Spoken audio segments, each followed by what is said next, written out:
Oke, assalamualaikum warahmatullahi wabarakatuh. Perkenalkan, nama saya Muhammad Khalid Falifi dengan NIM 3 dari Teknologi DKI 1 masih tahun 2024. Sini saya akan menjelaskan tentang I2C, bus, dan integrasi sensor. Itu betul 6. Kita akan lanjut ke pembahasan ya. Capaian pembelajaran di sini adalah yaitu memahami prinsip kerja protokol integrated circuit I2C, mengidentifikasikan konfigurasi sinyal fisik SDA dan SCL, mengimplementasikan komunikasi master slave pada microcontroller, dan juga mengintegrasikan berbagai sensor dalam satu bus, dan juga melakukan troubleshooting bus I2C, melakukan logic analyzer. Nah, kita mengenal protokol I2C. Ini definisi dasarnya ini dikembangkan oleh Philips NXP pada tahun 1982.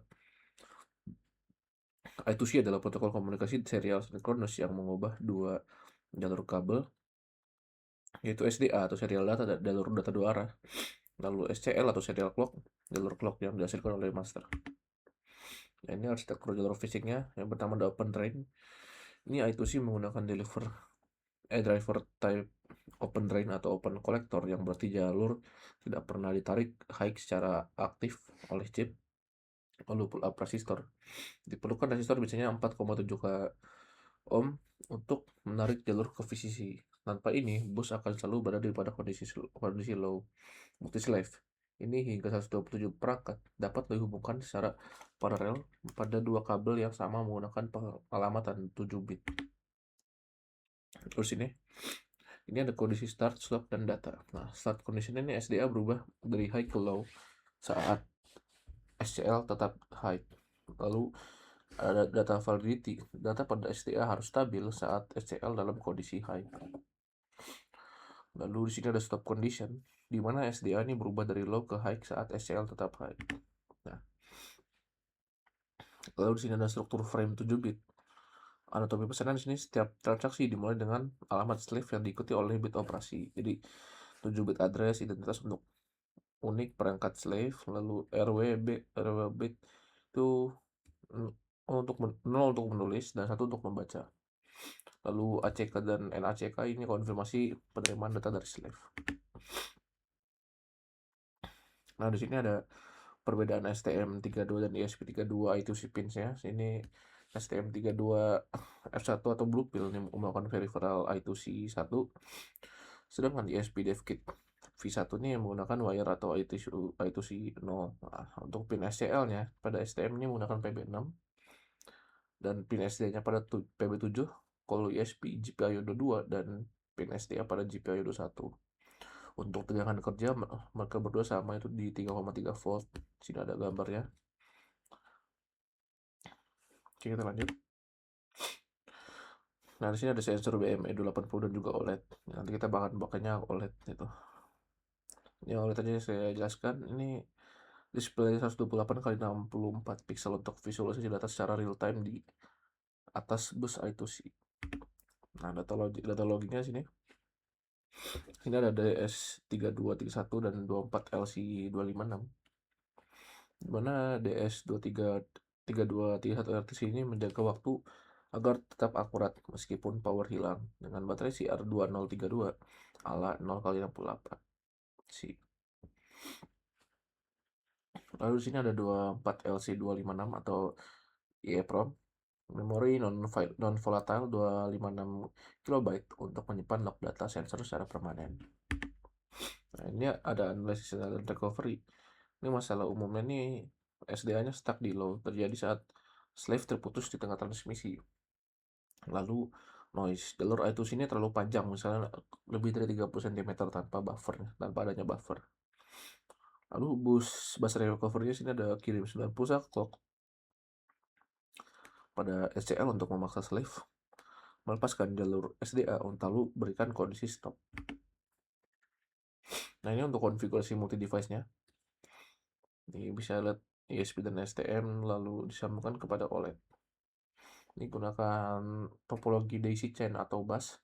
Pastikan tidak ada alamat yang bentrok atau config address, dan gunakan I2C scanner untuk verifikasi awal deteksi perangkat. Oke, begitu saja untuk presentasi dari PPT-nya dari modul I2C ini. Kita lanjut ke pembahasan program, teman-teman.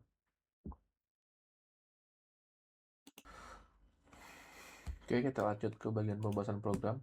Di sini ada programnya teman-teman, jadi langsung saya jelaskan aja.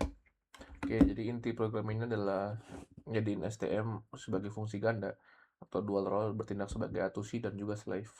A2C slave dari ESP32 sekaligus menjadi A2C master pengendali untuk menampilkan data tersebut ke LCD atau OLED.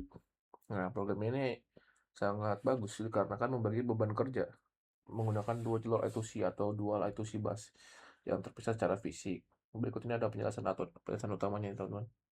Oke. Maksud dari penggunaan dua bus I2C yang berbeda ini karena STM seperti Bluepill memiliki lebih dari satu perangkat keras I2C di dalamnya. Program ini memanfaatkan agar komunikasi tidak tabrakan. Jadi pos 1 atau wire itu menggunakan pin PB11 atau SDA dan PB10 atau SCL. Ini bertindak sebagai master murni untuk mengirim teks pada modul LCD I2C di alamat 0x27. Nah, sedangkan bus 2 atau wireless menggunakan pin PB7 atau SDA dan PB6 sebagai SCL. Ini disetel sebagai slave dengan alamat 0x08. Di jalur ini tuh STM32 hanya diam dan menunggu ESP32 sebagai master untuk mengirimkan data kepada STM ini. Lalu penerimaan data berbasis interrupt atau callback. Sini ada namanya one receive data.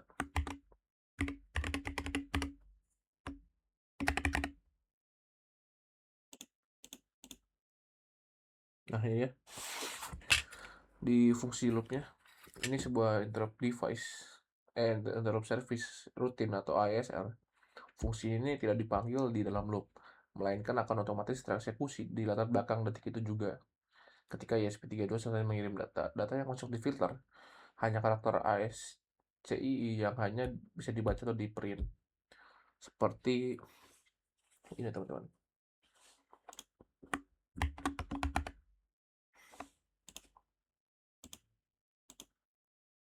Nah ini yang bisa dibaca ya teman-teman, yang seperti ini. Lalu data disimpan sementara di array buffer ISR. Lalu program memberi sinyal bahwa ada data baru dengan mengubah bendera data masuk sama dengan true. Ini teman-teman, data masuk sama dengan true. Oke. Lalu ada keamanan data atau thread safety. Di dalam loop, ketika mendeteksi ada data-data masuk, program menggunakan perintah no interrupts dan interrupts. Itu praktek yang sangat baik. Tujuannya mengunci CPU agar saat STM32 sedang menyalin data dari buffer ISR ke teks LCD, interupsi dari SP32 tidak bisa masuk. Nah, ini mencegah data rusak atau tertimpa di tengah jalan atau race condition. Lalu untuk manajemen tampilannya atau LCD update-nya, itu kita fungsi tampil LCD. Sebentar.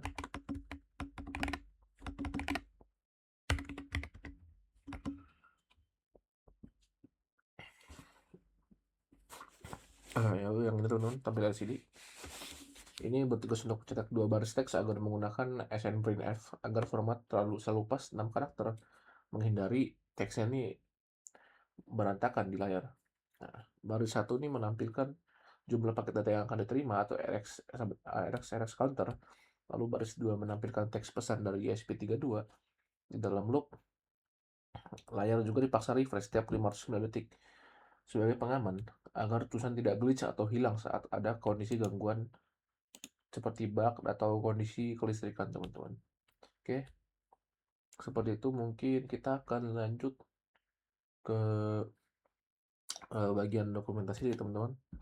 Untuk kodenya nanti saya akan saya akan upload ke Google Drive yang akan ada di linknya, ada di bawah nanti di deskripsi.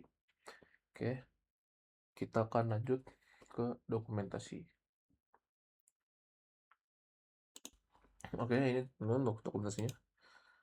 Oke, ini. Jadi kita gunakan inputnya yang tadi kita lihat, teman-teman.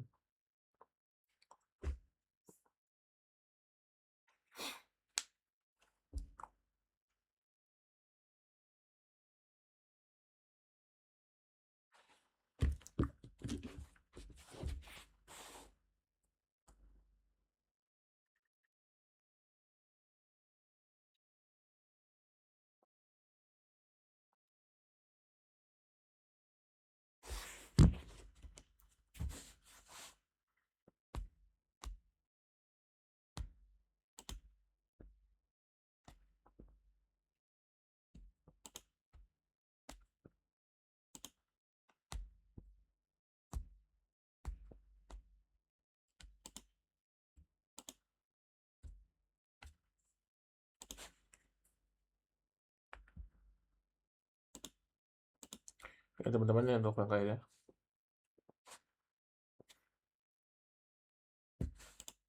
Sebentar.